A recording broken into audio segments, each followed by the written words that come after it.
الحمد لله ونحمده ونستعينه ونستغفره ونؤمن به ونتوكل عليه ونعوذ بالله من شرور أنفسنا ومن سيئات أعمالنا من يهده الله فلا مضل له ومن يضلل فلا هادي له وأشهد أن لا إله إلا الله وحده لا شريك له وأشهد أن سيدنا وسندنا محمدا عبده ورسوله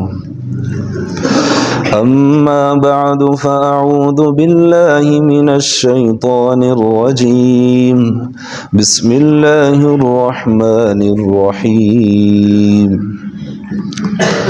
قل إن كنتم تحبون الله فاتبعوني يحببكم الله ويغفر لكم ذنوبكم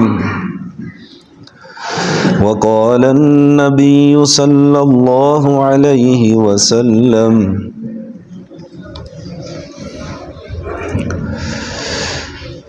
لو تركتم سنة نبيكم لضللتم صدق الله العظيم وصدق رسوله النبي الكريم. محترم سامعین کرام، حضرت مفتی صاحب کے حکم سے آپ حضرات کے سامنے سنت اتباع سنت کے حوالے سے چند گزارشات پیش کرنی ہے. رمضان المبارک کا بابرکت مہینہ ہے، پھر آخری عشرہ ہے، لیلۃ القدر اسی عشرے میں ہے. طاق رہتوں کی نعمت بھی اللہ تعالیٰ نے ہمیں اسی عشرے میں عطا فرمائی ہے. ماشاءاللہ آپ کی مسجد میں تراویح میں قرآن پاک بھی چل رہا ہے. حدیث مبارکہ میں آتا ہے من قام رمضان ایمانا و احتسابا غفر له ما تقدم من ذنبه. بلکہ اس حدیث کا پہلا ایسا یہ ہے کہ من صام رمضان ایمانا و احتسابا غفر له ما تقدم من ذنبه. جس شخص نے رمضان المبارک کے روزے ایمان کی حالت میں اور ثواب کی نیت سے رکھے، اللہ سبحانہ و تعالیٰ اس کے پہلے گناہوں کو معاف فرما دیں گے. پھر اسی سے اگلا جملہ حضور نبی کریم صلی اللہ علیہ وسلم نے ارشاد فرمایا کہ من قام رمضان ایمانا و احتسابا غفر له ما تقدم من ذنبه. جس شخص نے رمضان المبارک میں قیام کیا، تراویح پڑھی، نوافل پڑھے، وہی فضیلت جو روزے کی ہے وہی اس سنت عمل کی بھی ہے. غفر له ما تقدم من ذنبه، اللہ تعالیٰ اس کے بھی پہلے گناہوں کو معاف فرما دے. تو اس سے بات ایک سمجھ میں آتی ہے کہ جس طرح فرض عبادت ایک اہمیت رکھتی ہے، اسی طرح سنت کی بھی اہمیت ہے. جو فضیلت فرض عبادت پر اللہ کے نبی صلی اللہ علیہ وسلم بیان فرما رہے ہیں، وہی فضیلت سنت عمل پر بھی اللہ کے نبی صلی اللہ علیہ وسلم بیان فرما رہے ہیں. اور آپ صلی اللہ علیہ وسلم کی اتباع یہی تو دین کی ایک تصویر ہے، جو ایک صحیح رخ ہے. اگر ہم دین اور اس کے احکام پر عمل کرنا چاہیں تو نبی کریم صلی اللہ علیہ وسلم کی اتباع کے بغیر ممکن ہی نہیں ہے. قرآن پاک میں حکم آتا ہے اقیموا الصلاۃ، نماز پڑھو، بس یہ حکم ہے. نماز کیسے پڑھنی ہے، کتنی رکعت پڑھنی ہے، اس میں سبق کیا کیا پڑھنا ہے، کس نماز میں بلند آواز میں قرات کرنی ہے، کون سی نمازوں میں آہستہ آواز میں قرات کرنی ہے، یہ سارے تو حضور صلی اللہ علیہ وسلم کے فرامین میں، یہ حضور نبی کریم صلی اللہ علیہ وسلم کی سنتوں میں ہمیں ملتا ہے. اور آج افسوس یہ ہے کہ ہمیں یہ چیز سننے کو مل رہی ہے بڑی پیمانے پر سوشل میڈیا پر کہ جی یہ تو سنت ہے، کوئی ضروری نہیں ہے، کرو تو ٹھیک ہے، نہ کرو تو چھوڑ دو. اس کی باقاعدہ لوگ اس پہ بیٹھ کے تقریریں کر رہے ہیں، گفتگو کر رہے ہیں، اور وہ یہ سمجھ رہے ہیں کہ اس سے پہلے ہمیں یہ بتایا گیا تھا کہ تم نے فرض بھی پڑھنا ہے، تم نے سنتے بھی پڑھنے، تم نے نفل بھی پڑھنے ہیں. یہ جو پہلے بتانے والے تھے ان کو تو دین کی سمجھ ہی نہیں تھی. دین کی سمجھ ابھی ہمیں آ گئی ہے کہ فرض وہ مسٹ ہے، ضروری ہے، سنت مسٹ نہیں ہے. حالانکہ قرآن پاک کو دیکھیں، جگہ جگہ اللہ کے نبی صلی اللہ علیہ وسلم کی اطاعت کا اور فرمانبرداری کا حکم دیا جا رہا ہے۔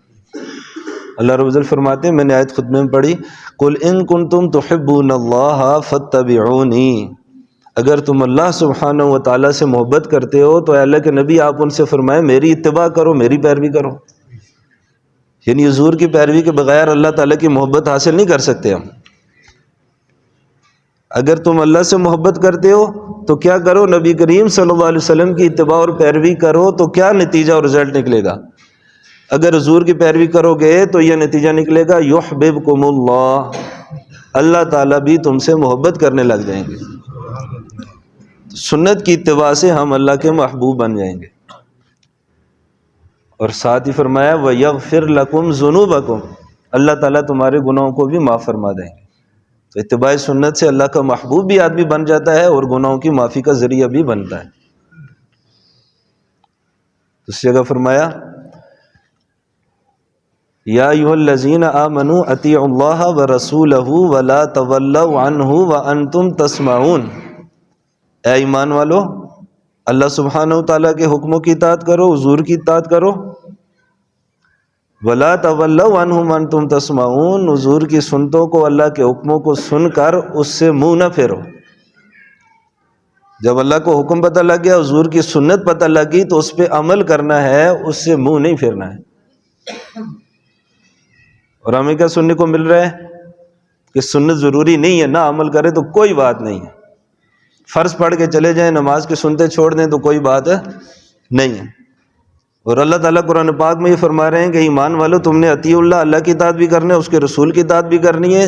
جب ان کی بات آپ تک پہنچے ولا تولوا عنہ، اس سے منہ نہیں پھیرنا ہے، وانتم تسمعون، سن بھی رہے ہو کہ اللہ کا حکم ہے، اللہ کے نبی صلی اللہ علیہ وسلم کا حکم ہے، پھر اس سے منہ نہیں پھیرنا ہے۔ دوسری آیت مبارکہ میں فرمایا وَمَن يُطِعِ الرَّسُولَ فَقَدْ أَطَاعَ اللَّهَ، جس نے رسول کی اطاعت کی اس نے اللہ سبحانہ و تعالیٰ کی اطاعت کی۔ تو بالکل واضح ہے کہ اللہ رب العزت فرماتے ہیں ان ہوا الا وما ينطق عن الهوى ان هو الا وحی یوحى، کہ حضور جو بھی ارشاد ہمیں فرماتے ہیں وہ اللہ تعالیٰ کی طرف سے وہی ہوتا ہے۔ حضور کے فرامین وہ اللہ تعالیٰ کے احکام ہیں، صرف حضور کی مبارک زبان سے ہم تک پہنچ رہے ہیں، اس حیثیت سے ہم ان کو سنت کہہ رہے ہیں۔ جو براہ راست وحی کے طور پر پہنچ رہا ہے وہ کلام اللہ ہے، جو قرآن سے ہٹ کر اللہ تعالیٰ کے احکام حضور نبی کریم صلی اللہ علیہ وسلم کی وساطت سے ہمیں عطا کیے جا رہے ہیں تو وہ سنت رسول ہے۔ حکم تو وہ بھی اللہ سبحانہ و تعالیٰ کے، پیغمبر پیغام لانے والے، حضور جو پیغام ہمیں دے رہے ہیں وہ اللہ سبحانہ و تعالیٰ کے پیغام ہے جو ہمیں پہنچائے جا رہے ہیں۔ تو من یطع الرسول فقد اطاع اللہ، فرمایا جو اللہ کے رسول کی اطاعت کرتا ہے تو گویا کہ اللہ سبحانہ و تعالیٰ کی اطاعت کر رہا ہے۔ اور دوسری آیت میں فرمایا یا ایھا الذین آمنوا اطیعوا اللہ ورسولہ ولا تبطلوا اعمالکم، اے ایمان والو اللہ اور اس کے رسول کی اطاعت کرو اور اپنے عملوں کو باطل نہ کرو۔ اگر ہم کوئی عمل کرتے ہیں اس میں حضور نبی کریم صلی اللہ علیہ وسلم کی سنت کے مطابق نہیں ہے تو ہمارا عمل باطل ہے۔ اپنے عملوں میں سے اگر ہم سنت ہی کو نکال دیں تو بچتا کیا ہے پیچھے؟ اب فرض نماز ہے اس میں ثنا سنت ہے، اعوذ باللہ بسم اللہ ہم پڑھ رہے ہیں، بسم اللہ اس میں سنت ہے، اس کے بعد رکوع کی تسبیحات پڑھ رہے ہیں سنت ہے، رکوع میں جاتے ہوئے سجدوں میں جاتے ہوئے اللہ اکبر کہہ رہے ہیں، سمیع اللہ لمن حمدہ کہہ رہے ہیں، یہ سنت ہے۔ درود شریف نماز میں سنت ہے، اس کے بعد دعا پڑھتے ہیں، یہ سنت ہے۔ نماز میں اٹھنے بیٹھنے کے طریقے، ہاتھ باندھنے کے طریقے، یہ سنت ہے۔ سنت کو نکال دے تو پیچھے نماز میں کیا رہے گا؟ فرمایا کہ اللہ اور اس کے رسول کی اطاعت کرو، ولا تبطلوا اعمالکم، سنت کو چھوڑ کر اپنے عملوں کو باطل نہ کرو۔ صحیح بخاری کی حدیث ہے، آپ صلی اللہ علیہ وسلم نے فرمایا کہ نبی کی اطاعت کرو، جماعت کے ساتھ نماز پڑھو، بغیر جماعت کے نماز نہ پڑھو۔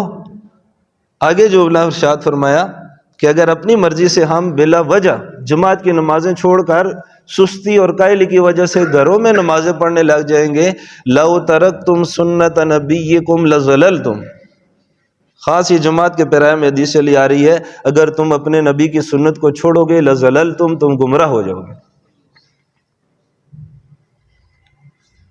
اور آج یہ ہمیں پیغام پہنچایا جا رہا ہے کہ ایک تو یہ کہ نماز کی سنت جماعت سے پڑھنا ایک شرعی حکم ہے، واجب بھی ہے جماعت کے ساتھ نماز پڑھنا ہے، تو مستقل یہ پیغام پھیلایا جا رہا ہے کہ فرضوں کے علاوہ سنتوں ہی کو چھوڑ دو، تو وہ کتنی زیادہ معرومی اور بدبختی کی بات ہوگی ہمارے لیے۔ بلا وجہ بلا عذر نماز کی سنتیں چھوڑنا یہ گناہ ہے۔ اگر جماعت کی نماز چھوڑنے پر اللہ فرما رہا ہے کہ نبی کی سنت چھوڑو گے تم گمراہ ہو جاؤ گے، تو پھر جو نماز میں ایک مستقل سنت نمازیں ہیں ان کو چھوڑنے کی تمہارے پاس کوئی گنجائش نہیں۔ اللہ تعالیٰ نے جگہ جگہ اللہ کے نبی صلی اللہ علیہ وسلم کی اطاعت کا حکم قرآن پاک میں فرمایا، اور احادیث مبارکہ میں تو بے شمار حدیث اس کے بارے میں موجود ہیں۔ ایک اور جگہ قرآن پاک میں اللہ سبحانہ و تعالیٰ فرماتے ہیں، یا ایھا الذین آمنوا اطیعوا اللہ ومن یطع اللہ ورسولہ فقد فاز فوزا عظیما، جو شخص اللہ اور اس کے رسول کی اطاعت کرتا ہے فقد فاز فوزا عظیما، اس نے کامیابی عظیم کامیابی حاصل کر لی۔ اللہ کے نبی صلی اللہ علیہ وسلم کی اطاعت کوئی معمولی چیز نہیں ہے، فوزا عظیما، اس کو عظیم کامیابی اللہ سبحانہ و تعالیٰ قرآن پاک میں بیان فرما رہے ہیں۔ دوسری جگہ فرمایا وَمَن يُطِعِ اللَّهَ وَرَسُولَهُ وَيَخْشَ اللَّهَ وَيَتَّقِ فَأُولَٰئِكَ هُمُ الْفَائِزُونَ، جو اللہ اور اس کے رسول کی اطاعت کرتے ہیں، اللہ تعالیٰ سے ڈر رکھتے ہیں، اس کی نافرمانیوں سے بچنے کی کوشش کرتے ہیں، تو فرمایا یہی لوگ کامیاب ہیں۔ اللہ کی اطاعت کرنے والے، اس کے رسول صلی اللہ علیہ وسلم کی اطاعت کرنے والے شخص جو لوگ ہیں وہ سارے کے سارے کامیاب ہیں۔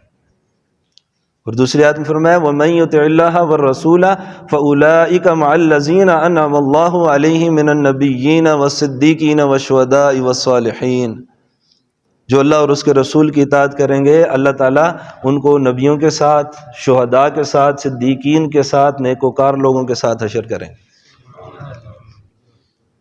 اللہ کے نبی صلی اللہ علیہ وسلم کی اطاعت بہت عظیم چیز ہے۔ دین کا جو حسن ہے یہ سنت کے اندر ہے، دین کا جو حسن ہے یہ سنت کے اندر ہے۔ اب مثلا ہم وضو کرتے ہیں، قرآن پاک میں تو 4 فرض ہیں وضو کے، ہاتھ دھونے ہیں کونی سمیت، چہرہ دھونا ہے، سر دھونا ہے، پاؤں دھونے ہیں، اور ہم جس طریقے سے ایک ترتیب سے وضو کرتے ہیں یہ سارے کا سارا ایک سنت طریقہ ہے۔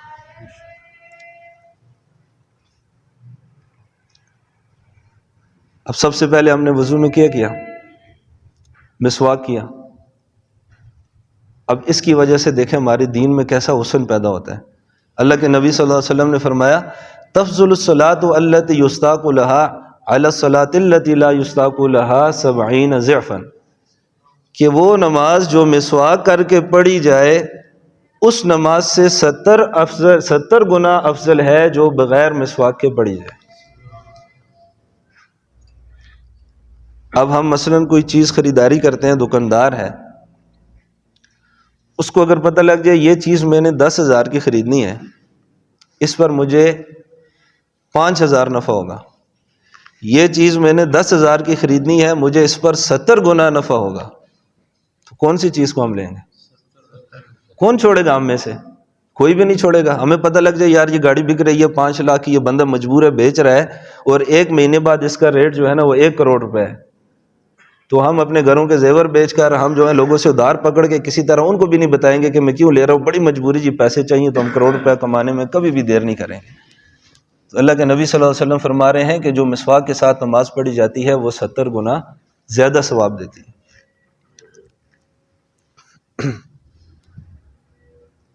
کچھ دن پہلے میں نے ایک تحریر سی پڑھی اور سنی، بلکہ ویڈیو سی تھی ایک، اس بندے نے کہا کہ جو ہمارے ایک نارمل پانی ہوتا ہے اس کو بھی اگر خوردبین کے نیچے رکھ کے دیکھے نا تو اس میں جرثومے، جرمز، یہ جراثیم ہمیں نظر آتے ہیں۔ جو مسواک ہم استعمال کرتے ہیں اس مسواک کے انہوں نے ریشے نکال کے اس خوردبین کے نیچے رکھ کے دیکھا تو اس میں کوئی جراثیم نظر نہیں آ رہا تھا، کیونکہ یہ جب ہمارے منہ کے جرمز کو ختم کرتی ہے تو اس میں خود یہ کوالٹی ہے کہ اس پہ کسی قسم کا جراثیم اثر نہیں کر سکتا۔ وہ باقاعدہ معائنہ کرا رہے ہیں اس کا ویڈیو کے اندر کیمرے کے ساتھ، اس میں کوئی جراثیم نہیں ہے۔ تو مسواک کی اہمیت دل میں آئی نہیں آئی؟ اب میں ایک سوال آپ حضرات سے کرتا ہوں، یہ بڑی عام بات ہے، اللہ کرے میں اس کو صحیح طریقے سے بیان کر سکوں اور سمجھ بھی آ جائے ہم سب کو، بس ہر ایک اپنا معائنہ کر لیں۔ میں نے پہلے ایک حدیث بیان کی کہ مسواک والی نماز 70 گنا زیادہ ثواب دیتی ہے۔ اس کے بعد اس کا ایک دنیاوی فائدہ بیان کر دیا کہ جو مسواک ہے اس کے اندر ایسی خاصیت ہے کہ اس میں جراثیم پیدا ہی نہیں ہو سکتا۔ کیا وہ حدیث سن کر ہمارے اندر مسواک کی زیادہ اہمیت پیدا ہوئی، یا یہ ایک دنیاوی فائدہ سن کر ہمارے اندر زیادہ اہمیت پیدا ہوئی؟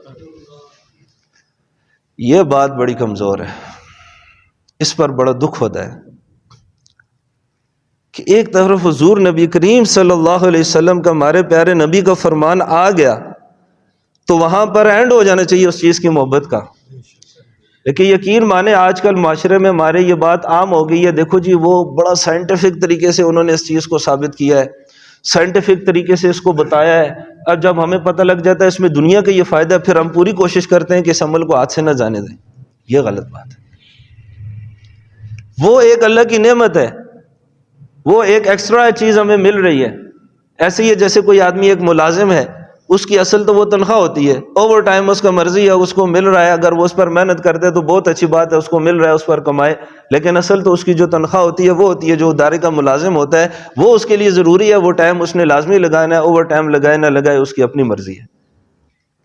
تو جب ایک حکم آ گیا کہ ہمارے نبی صلی اللہ علیہ وسلم کی سنت ہے تو بس وہ ختم ہے۔ ہم نے بھائی ہمارے نبی کا فرمان ہے، ان کی سنت ہے، ہماری دل محبت سے بھرا ہے، ہم نے اس کام کو کرنا ہے، اس کے دنیاوی فوائد کو نہیں دیکھنا ہے۔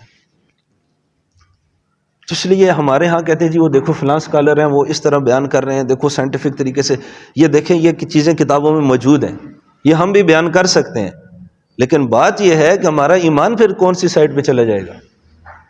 مجھے ان چیزوں کے فائدوں سے انکار نہیں ہے، یہ فائدے اللہ کی نعمتیں ہیں، یہ چیزیں اللہ نے ان میں خاصیتیں رکھی ہیں، لیکن بحیثیت مسلمان، بحیثیت مومن، ہمارے ایمان کا یہ تقاضا ہے کہ جب اللہ کا حکم آئے تو اس کی، اللہ کے حکم ہونے کی وجہ سے ہمارا ایمان جوش مارے اور اس کی محبت پیدا ہو۔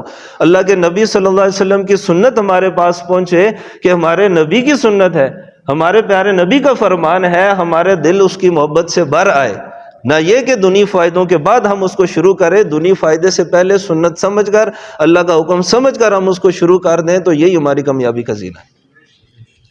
باقی وہ فائدہ تو پہنچے گا ہی پہنچے گا، اس کا تو کوئی انکار نہیں ہے، اس فائدے نے ہمیں ہر حال میں پہنچنا ہے۔ پھر ہم نے جب مسواک کیا، بعض مستحب دعائیں ہیں، تو بعض رات نے یہ لکھی ہیں کہ جب آدمی مسواک کرے تو ساتھ دعا کرے، اللہم اعنی علی ذکرک و شکرک و حسن عبادتک، اے اللہ مجھے اپنے ذکر کی اور اچھی عبادت کی توفیق عطا فرما۔ کیسا جو ہے نا بہترین کلمات ہیں۔ ناک میں پانی ڈالا، اللہم ارحنی رائحۃ الجنہ ولا ترحنی رائحۃ النار، اس ٹائم یہ دعا پڑھ لیں کہ یا اللہ ہمیں جنت کی خوشبوئیں جو ہے نا اس ناک سے سونگانا، جہنم کی جو بدبوئیں ان سے ہمیں دور رکھنا۔ جب چہرے پہ پانی ڈالا، اللہم بیض وجہی یوم تبیض وجوہ وتسود وجوہ، اے رب کریم وہ قیامت کا دن جس دن بعض چہرے سفید ہوں گے بعض سیاہ ہوں گے، میرے اس چہرے کو سفید رکھنا۔ دایاں ہاتھ دھوتے، اللہم آتنی کتابی یمینی وحاسبنی حسابا یسیرا، اے اللہ میرا اعمال نامہ میرے دائیں ہاتھ میں دینا اور میرا حساب کتاب آسان فرمانا۔ بایاں ہاتھ دھوتے ہوئے، اللہم لا تعطنی کتابی بشمالی ولا تحاسبنی حسابا یسیرا، یا اللہ میرا اعمال نامہ مجھے بائیں ہاتھ میں نہ دینا اور میرا حساب کتاب بھی سختی سے نہ فرمانا۔ سر کا مسح کر رہے ہیں، اللہم ظلنی تحت ظل عرشک یوم لا ظل الا ظلک، یا اللہ مجھے اپنے عرش کا سایہ قیامت میں حشر میں نصیب فرمانا، جس دن تیرے سائے، عرش کے سائے کے علاوہ اور کوئی سایہ نہیں ہو۔ پاؤں دھو رہے ہیں، اللہم ثبت قدمی علی الصراط یوم تزل فی الاقدام، کہ وہ پل صراط جس دن سارے کو لوگوں کے قدم لڑکھنانے لگ جائیں گے، یا اللہ میرے قدموں کو ثابت قدم رکھ۔ سنت تو دین کے اندر حسن پیدا کرتی ہے، جس چیز میں سنت آ جاتی ہے وہ چیز حسین ہو جاتی ہے۔ اب نماز ہے، اب نماز کے بارے میں فضیلتیں بے شمار، اللہ کا حکم ہے، اس کو تو چھوڑنے کی گنجائش ہی نہیں ہے ہمارے پاس۔ جب تک بندہ اس کے پڑھنے پر کسی بھی صورتحال میں قادر ہے، اس کو نماز چھوڑنے کی گنجائش نہیں ہے۔ اللہ کے نبی صلی اللہ علیہ وسلم نے فرمایا کہ یہ میری آنکھوں کی ٹھنڈک ہے، اور حدیث میں بھی آتا ہے کہ قیامت میں سب سے پہلے نماز کا حساب کتاب ہوگا۔ اگر نماز کا حساب کتاب اچھا اور کامل نکل آتا ہے تو باقی اعمال بھی اچھے نکلیں گے، پورے نکلیں گے۔ نماز میں کمی ہوئی تو باقی اعمال بھی اچھے نہیں نکلیں گے۔ اب بات یہ ہے کہ یہ فرامین ہم سن لیتے ہیں، لیکن جب ہم سنتے ہیں کہ نماز کا فائدہ یہ ہے کہ یہاں تک جب ہم ہاتھ اٹھاتے ہیں اس کا مطلب ہے ہمارے شولڈر میں کوئی پرابلم نہیں ہے، اگر ہمارے ہاتھ پورے اوپر نہیں اٹھ رہے تو اس کا مطلب ہے یہاں پرابلم ہے، یہ اس کا سائنٹیفک فائدہ ہے کہ ہماری ورزش ہو رہی ہے۔ جب ہم ہاتھ باندھتے ہیں تو یا ہمارے ہاتھ بندھے ہیں یا نیچے سے ہمارے گردوں کو مضبوط کرتے ہیں۔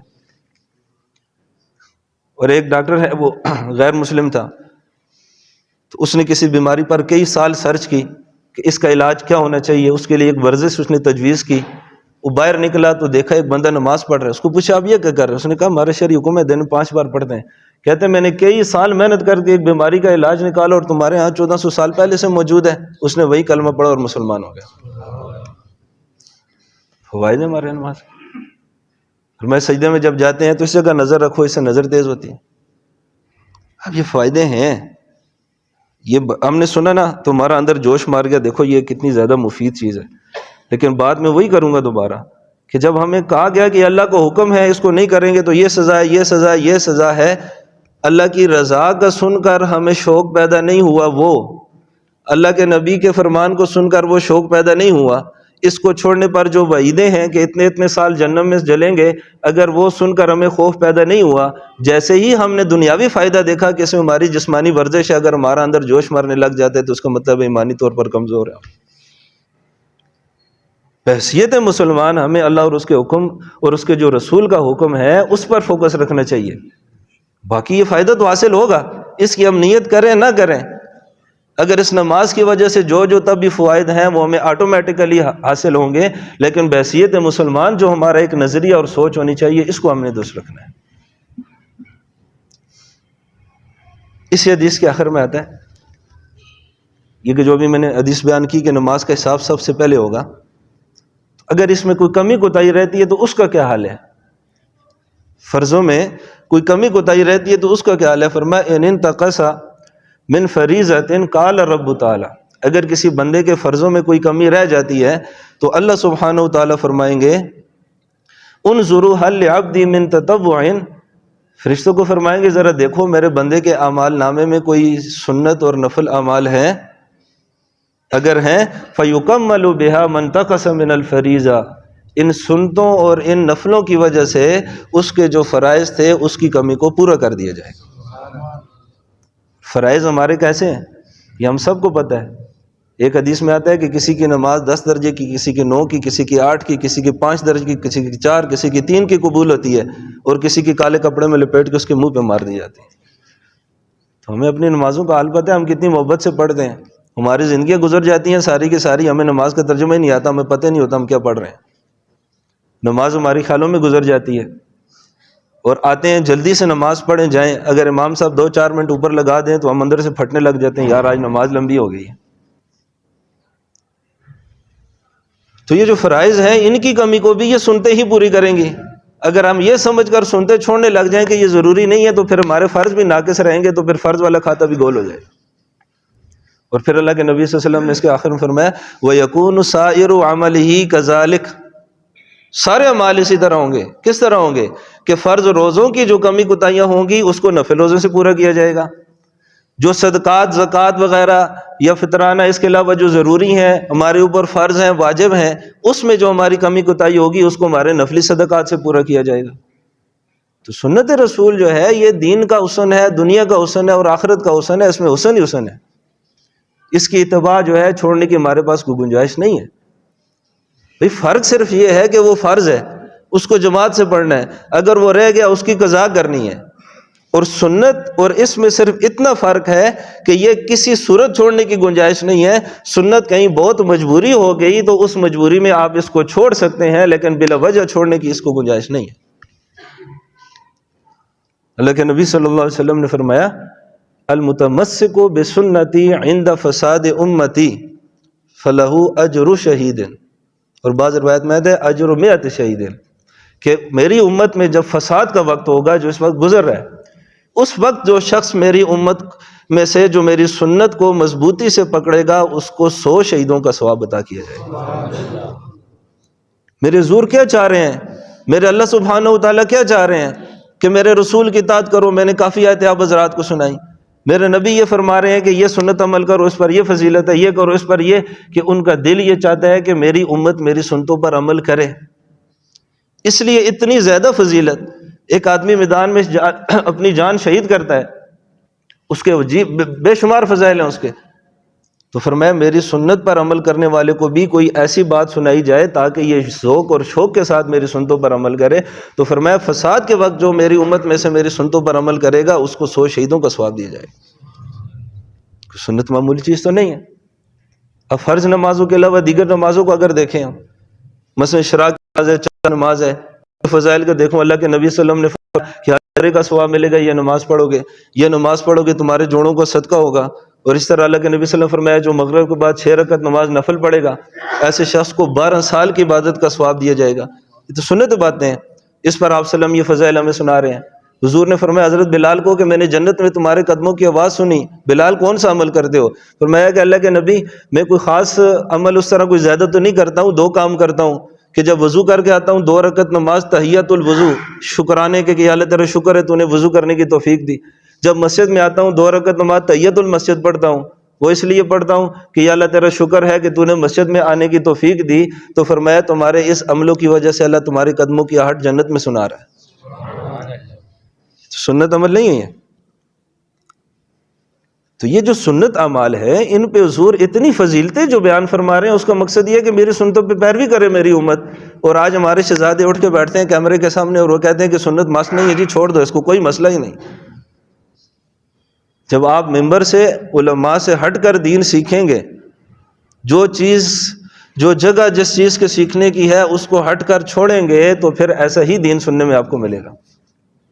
کوئی معمولی چیز تو نہیں ہے دین کے، ایک چیز دیکھی اس کے مطابق آپ نے حکم لگا دیا۔ دین کے کسی مسئلے کو بتانے کے لیے اس کے لیے مضبوط تحقیق کی ضرورت ہوتی ہے، اس کے لیے اس کی ساری روایات کو جمع کرنا پڑتا ہے، احادیث کو جمع کرنا پڑتا ہے، اس کے بعد جا کر اس چیز کا نتیجہ اور حاصل ہمارے سامنے آتا ہے۔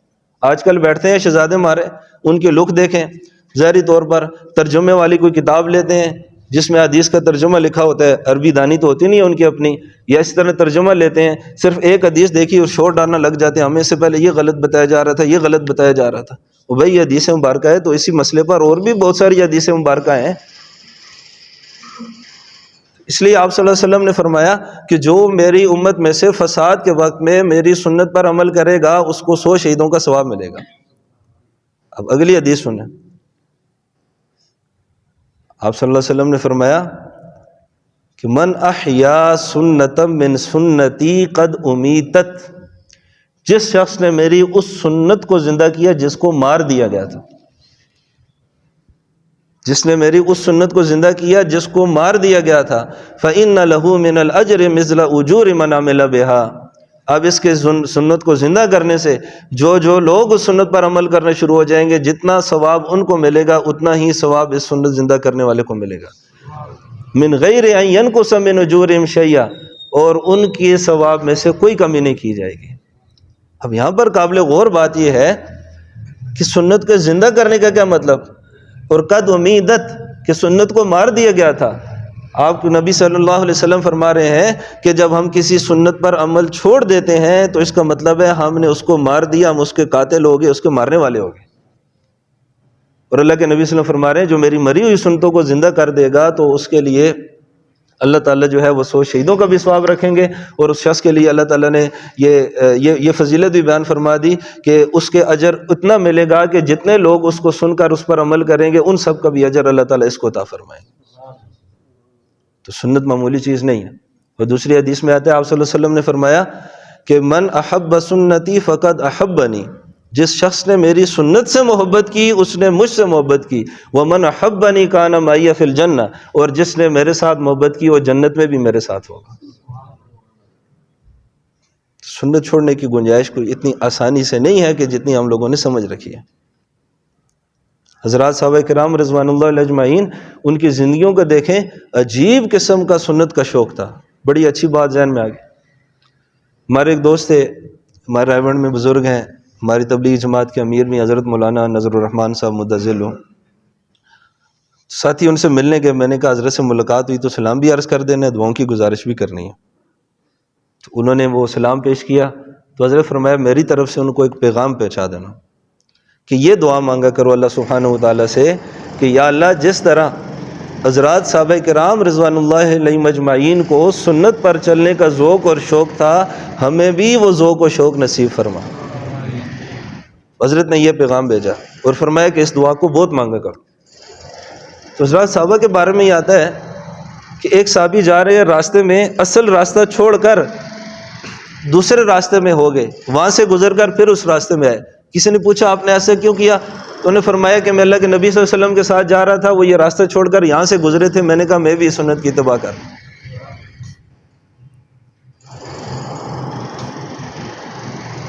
حضرت سیدنا عثمان غنی رضی اللہ تعالیٰ کے بارے میں آتا ہے، کھانا کھایا، اس کے بعد وضو کے لیے پانی لایا گیا، ان کا وضو تھا، صرف کلی وغیرہ کی ہاتھ دھوئے چلے گئے۔ تو اسے پوچھا عام معمول میں آپ وضو کرتے تھے، آپ وضو نہیں کیا؟ آپ نے فرمایا ایک دفعہ اللہ کے نبی صلی اللہ علیہ وسلم کو میں نے اس طرح کرتے ہوئے دیکھا تھا، تو میں نے کہا اس کی پیروی میں آج میں بھی اس طرح کروں۔ حضرت علی اور مرتضیٰ رضی اللہ تعالیٰ عنہ سواری پر سوار ہوتے ہیں اور مسکرائے۔ کسی نے پوچھا آپ کیوں مسکرائے؟ فرمایا ایک دفعہ میں نے اللہ کے نبی صلی اللہ علیہ وسلم کو دیکھا تھا، آپ سواری پر سوار ہوئے مسکرائے، آج مجھے وہ بات یاد آئی تو میں نے کہا اس سنت کو بھی میں پورا کر لوں۔ یہ جو ایک نادر واقعات تھے جو کبھی کبھار آپ صلی اللہ علیہ وسلم کی زندگی میں پیش آیا، حضرات صحابہ کرام نے اس کو بھی پورا کرنے کی کوشش کی کہ ہم سے وہ بھی کسی صورت نہ چھوٹے۔ حضرت مولانا شیخ العرب والعجم حضرت مولانا حسین احمد مدنی صاحب رحمۃ اللہ علیہ بڑی عظیم شخصیت تھی، 18-20 سال روزہ رسول کے سامنے بیٹھ کر درس حدیث دیتے رہے۔ ان کے بارے میں آتا ہے دارالعلوم دیوبند مدرسے کے اندر باغیچہ تھا، اس میں خوبصورت پھول تھے، آپ نے وہاں پر کیکر کا درخت لگوا دیا۔ اب مالی حیران ہوا، اس نے کہا جی اتنے خوبصورت سارے پھول ہیں، کانٹے دار درخت کیکر کا آپ نے اس میں کیوں لگوا دیا؟ فرمایا کہ یہ کیکر کا درخت کا جس کے نیچے کھڑے ہو کر حضور نے بیعت رضوان لی تھی، تو حضور اس کے سائے میں کھڑے ہوئے تھے، میں چاہتا ہوں کبھی کبھی سنت کی اتباع میں بھی اس کے سائے میں کھڑے ہو جائے گا۔ اور ایک اور عجیب واقعہ ان کی زندگی کا کہ بعض سنتیں ایسی ہیں کہ جو ہمارے اختیار میں ہیں، ہم عمل کر کے اس سنت کو پورا کر سکتے ہیں، اس کی پیروی کر سکتے ہیں، بعض سنتیں ہمارے اختیار میں نہیں ہیں۔ مثلا حضور نبی کریم صلی اللہ علیہ وسلم کے جسم اطہر سے ایک خوشبو آتی تھی، حضور کے پسینے سے خوشبو آتی تھی، حضور گلیوں میں سے چلتے تھے تو صحابہ کو پوچھنا نہیں پڑتا تھا حضور کون سی طرف گئے ہیں، وہ اس خوشبو کی پیروی کرتے ہوئے حضور کے پاس پہنچ جاتے تھے۔ اب میں اور آپ میں تو یہ خاصیت نہیں ہے کہ ہم اپنے جسم سے یہ خوشبو پیدا کر سکیں، تو اس سنت کی بھی اتباع کرنے کی حضرت مدنی رحمہ اللہ نے کوشش کی۔ تو کستوری انڈیا کی ایک مشہور خوشبو تھی اس وقت کی جو بہت ہی خوبصورت خوشبو ہوتی تھی، حضرت مدنی پورے کپڑوں پر اس کو لگاتے تھے تاکہ جہاں سے میں گزروں یہ خوشبو اتنی پھیلے پیچھے والے کو پتہ لگے کہ مدنی یہاں سے گزر کر گئے۔ ایک نواب صاحب ان کے پاس آئے، انہیں پوچھا کہ حضرت یہ آپ پوری خوشبو ایک ڈبی ایک دن میں لگا رہے ہیں؟ انہوں نے کہا جی ایک ڈبی ایک دن میں لگاتا ہوں، بڑی مہنگی تھی، ان کو پتہ ہے مدرسے کے مدرس ہیں یہ کیسے پورا کریں گے، تو انہوں نے کہا جی آپ کیسے کرتے ہیں؟ انہوں نے کہا میں نبی کی سنت کرتا ہوں، اس کا خرچہ اللہ پورا دیتا ہے۔ کہا جی چلو اگلے مہینے کی پھر میری طرف سے 30 پوری ہیں۔ انہیں فرمایا ابھی جو لگائی تھی آخری ڈبی تھی، یہ تمہارے سوال اللہ نے آپ کی زبان سے خود ہی دے رہا، آج آخری ڈبی لگائی تھی، جو مجھ سے سوال کر رہا تھا انتظام بھی اللہ تعالیٰ نے اسی سے کروا دیا۔ حضرت مولانا قاسم نانوتوی صاحب رحمۃ اللہ علیہ انہیں دارالعلوم کے باغیچے میں گلاب کا پھول لگوایا، جب بھی گزرتے مالی کو پوچھتے کہ یہ جو گلاب کا پھول ہے وہ کیسا ہے، اس کی پوری پوچھ گچھ کرتے۔ اس نے ایک دفعہ پوچھا حضرت پھول تو بہت ہیں، یہ جو خاص پھول ہے اس کے بارے میں آپ اتنا کیوں پوچھتے ہیں؟ فرمایا میں نے کتابوں میں جو پڑھا ہے اس میں سمجھ آتے ہیں کہ میرے نبی کے پسینے سے جو خوشبو آتی تھی وہ گلاب کے پھول کی طرح ہوتی تھی، تو میں چاہتا ہوں کہ میں وہ خوشبو تو نہیں سونگھ سکا، کم از کم اس گلاب کی پھول کو سونگھ کر میں اس کا تصور حاصل کر سکوں۔ جو محبت کرنے والے ہوتے ہیں ان کے محبت کے تقاضے الگ ہوتے ہیں، ان کی تو کوشش ہوتی ہے کہ ہماری زندگی میں کوئی سنت بھی۔ انگریز کا دور 1857 کا دور جس کو انگریز جنگ کہتا ہے اور ہم آزادی ہیں، اس انگریز کے خلاف قاعدہ میدان میں جہاد حضرت رحمۃ اللہ علیہ اور ان کے روحانی ساتھیوں نے۔ جہاد کے بعد اب انگریز ان کی گرفتاری کی کوشش کر رہے ہیں، حضرت 3 روپوش ہوئے، 3 دن کے بعد آگے مدرسے میں آ گئے، چاہنے والوں حضرت آپ کی جان کو خطرہ سامنے نہ آئے، میرے نبی غار ثور میں 3 دن چھوٹے روش رہے تھے دشمنوں سے بچنے کے لیے، 3 دن کی سنت میں پوری کر چکا ہوں، اس کے بعد حضور نے غار چھوڑ دیا تھا، میں نے بھی چھوڑ دیا۔ تو جو محبت ہوتی ہے اس کے پھر جو ہے نا وہ تقاضے الگ ہوتے ہیں۔ جس کو اللہ کے نبی سے محبت ہوتی ہے تو وہ پھر تلاش کرتے ہیں کہ مجھے سنت عمل میرے اور میں اس سنت عمل کے وہ پورا کر لوں. پھر ایسا شخص یہ نہیں دیکھتا کہ یہ ضروری ہے اور ضروری نہیں ہے. اس لیے حضور نبی کریم صلی اللہ علیہ وسلم کی جو سنتے ہیں اس پر عمل کرنا ہمارے لیے انتہائی عام بھی ہے اور ضروری بھی ہے. اب کھانے کی سنت ہم معمولی سے سمجھتے ہیں. ایک شخص آپ کے سامنے بیٹھا، وہ کھانا کھا رہے ہیں، آپ نے فرمایا کل بھی یمینی کا، دائیں ہاتھ سے کھاؤ بھائی. اس نے کہا مستطاعت، الٹے ہاتھ سے کھا رہا تھا، کہتے ہیں میں دائیں ہاتھ سے کھانے کی طاقت نہیں رکھتا، حالانکہ اس کا ہاتھ ٹھیک تھا. حضور سمجھ گئے. آپ نے فرمایا لستطاعت، تم پھر طاقت رکھو گے بھی نہیں. اب حدیث میں آتا ہے ما فعلوا الا الکبر، صرف تکبر کی وجہ سے اس نے یہ بات حضور کو کہی تھی کہ میں الٹے سے کھاؤں گا، دائیں ہاتھ سے نہیں کھاؤں گا، لیکن اس کے بعد پھر کبھی دائیں ہاتھ منہ تک اٹھا بھی نہیں سکا. حضور کی سنت کو چھوڑا اور تکبر کی وجہ سے جب چھوڑا تو پھر اس ہاتھ نے کام کرنا ہی چھوڑ دیا، ہمیشہ کے لیے نکارا ہو گیا. حضور نبی کریم صلی اللہ علیہ وسلم کی سنتوں کو چھوڑنے کی جو ہے نا معمولی بات نہیں. حضرت عبداللہ بن عمر رضی اللہ تعالیٰ عنہ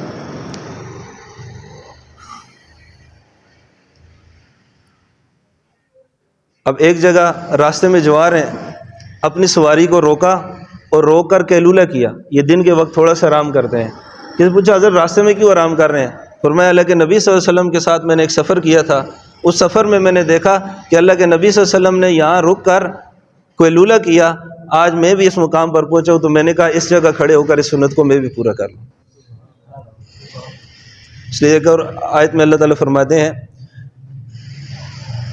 وَيَقُولُونَ آمَنَّا بِاللَّهِ وَبِالرَّسُولِ وَأَطَعْنَا ثُمَّ يَتَوَلَّىٰ فَرِيقٌ مِّنْهُم مِّن ذَلِكَ وَمَا أُولَٰئِكَ بِالْمُؤْمِنِينَ کہ لوگ پہلے تو یہ کہتے ہیں ہم اللہ اور اس کے رسول کی اطاعت کرتے ہیں، لیکن جب اللہ اور اس کے رسول کی اطاعت کو چھوڑ دیتے ہیں تو فرمایا کہ پھر یہ مومن نہیں ہے.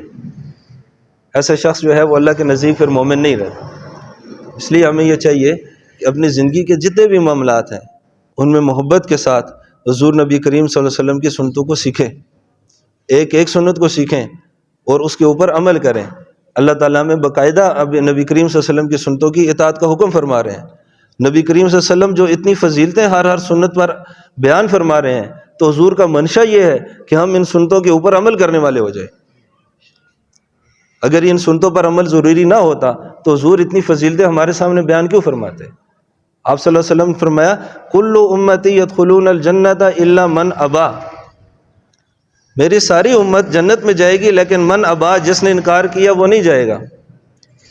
صحابہ نے پوچھا وہ من ابا، اللہ کے نبی انکار کرنے والا کون ہے؟ آپ صلی اللہ علیہ وسلم نے فرمایا من اطاعنی دخل الجنہ، جس نے میری اطاعت کی وہ جنت میں داخل ہوگا. ومن عصانی فقد ابا، کہ جس نے میری نافرمانی کی فقد ابا، اس نے انکار کیا. تو فرمایا ساری امت جنت میں جائے گی، ابا انکار کرنے والا نہیں جائے گا.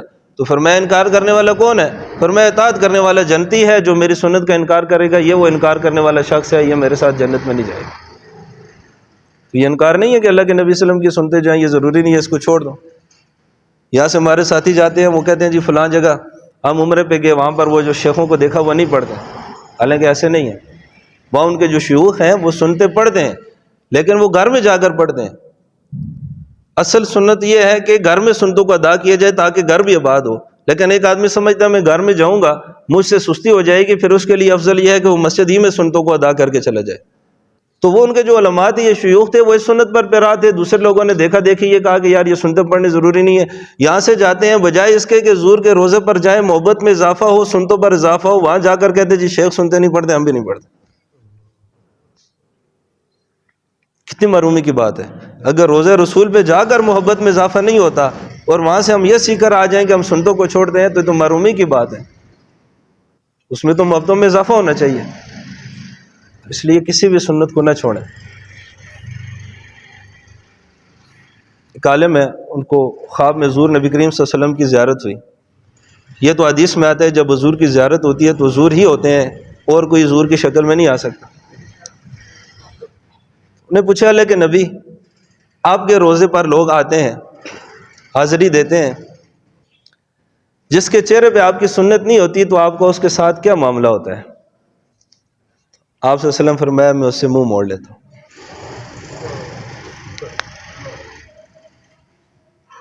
یہ خالی سنت عمل نہیں ہے، واجب بھی ہے۔ ہمارا ظاہر اگر ہم اس کو شریعت کے مطابق بنائیں تو انشاءاللہ العزیز ہمارا باطن خود بخود جو ہے وہ شریعت کے مطابق ڈلنا ہو جائے گا۔ ہم ظاہر کے مکلف ہیں، ہم سر سے لے کر پاؤں تک اپنے آپ کو حضور کی سنتوں میں ڈالنے کی کوشش کریں تو انشاءاللہ العزیز ہمارا باطن بھی ان سنتوں کے مطابق چلنے لگ جائے گا۔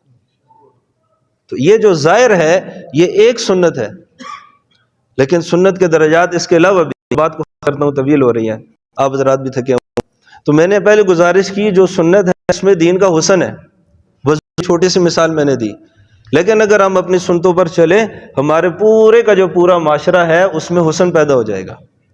ابھی عید آ رہی ہے، اس کا ایک سنت عمل بتا دوں۔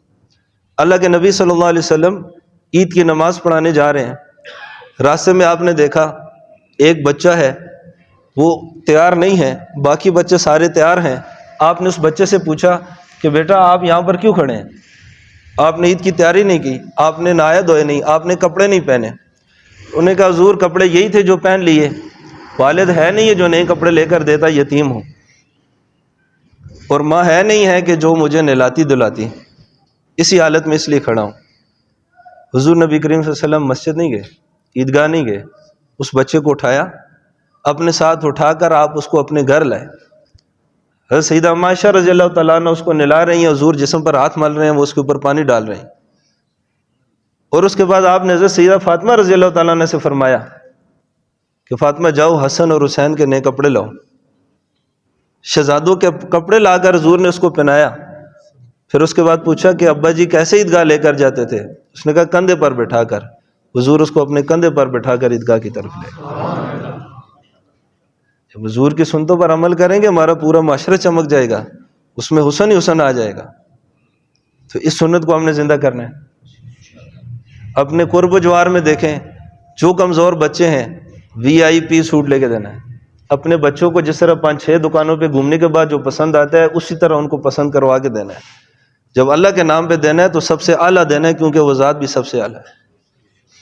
وہاں کمزور سے کپڑا لے کر دینے کی ضرورت نہیں ہوتی، وہ جس شان والی ذات کے لیے دے رہے ہیں تو شان کے مطابق بھی دینا چاہیے، جتنی اپنی اچھی سے اچھی، بس جیسا اپنی اولاد کے لیے ویسا اس کو بھی لے کر دیں۔ اللہ کے نبی صلی اللہ علیہ وسلم فرمایا کہ جو کسی بیوہ اور یتیم کے سر پہ ہاتھ رکھے گا، جو کسی بیوہ اور یتیم کے سر پہ ہاتھ رکھے گا وہ شخص ایسا ہے جیسے کوئی رات کو ساری عبادت کرتا رہے اور دن کو سارے روزہ رکھتا رہے۔ جو مقام اللہ اس کو عطا فرماتے وہ مقام اللہ تعالیٰ اس کو بھی عطا فرماتے۔ تو اللہ کے ایک نبی نے ہمارے پورے معاشرے کے غرباء کو سمیٹ لیا۔ حضرت انس رضی اللہ تعالیٰ عنہ کے بارے میں آتا ہے، بچے تھے، والدین نے حضور کے پاس چھوڑ دیا کہ آپ کی خدمت کریں گے۔ 10 سال حضور کی خدمت کی، تو فرماتے ہیں 10 سال میں اللہ کے نبی صلی اللہ علیہ وسلم نے مجھے کبھی یہ بھی نہیں کہا کہ یہ تم نے کام کیوں کیا ہے اور یہ کام کیوں نہیں کیا، یعنی مجھے کبھی ڈانٹا بھی نہیں۔ ایسی شفیق ذات تھے۔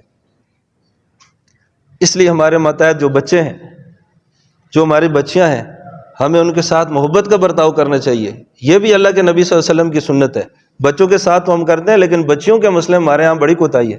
اللہ کے نبی صلی اللہ علیہ وسلم فرماتے ہیں کہ جس کی 2 بچیاں ہوں گی، اگر ان کی اچھی تربیت کر کے وہ بیاہ دے دیا تو جس طرح یہ 2 انگلیاں ساتھ ہیں اس طرح قیامت والے دن وہ میرے ساتھ ہوگا۔ بچیوں کے معاملے میں کبھی بھی سستی نہیں کرنی ہے۔ اور یہ بھی کل یہ ایک بچہ ہے ہمارے ہاں، بچوں کی ہمیشہ حوصلہ افزائی کریں۔ کل میرے پاس بیٹھا تو کوشش کرتا ہے، پڑھ رہا ہے کہ میں درس بھی دوں، میں جمعے کی تیاری بھی کروں۔ کہتے جی وہ امی ابو ڈانٹ دیتے ہیں، کہتے تم نے اچھے نہیں کیا۔ اس کا دل ٹوٹا ہوا تھا۔ میں نے کہا بیٹا بات یہ نہیں ہے، وہ اس لیے ڈانٹ رہے ہیں کہ انہوں نے تمہارا ایک ٹارگٹ رکھا ہے کہ بچے کو ہم نے اس لیول تک دیکھنا ہے، وہ تم اس لیول پہ آپ کو نظر نہیں آ رہے، اس لیے آپ پر غصہ کرتے ہیں، لیکن محبت کی وجہ سے کرتے ہیں کہ آپ اس لیول تک پہنچ جائیں۔ لیکن دل اس کا ٹوٹا تھا، لیکن کہتے جی میں نے چھوڑتا نہیں، میں کروں گا۔ تو دونوں طرف سے تھوڑی سی کوتاہی ہے۔ بچے کی ہمیشہ حوصلہ افزائی کریں، جو ٹارگٹ ہم نے رکھا ہے اس تک پہنچنا وقت چاہیے، اس کو وقت دینا چاہیے۔ اور دوسری بات یہ ہے کہ جس طرح بیٹیوں کے بارے میں حدیث سنی، اس میں بہت زیادہ کوتاہیاں پائی جاتی ہیں۔ اس مسئلے کو حل کرنا ہے۔ ہمارے ہاں بہت سارے مرد حضرات وہ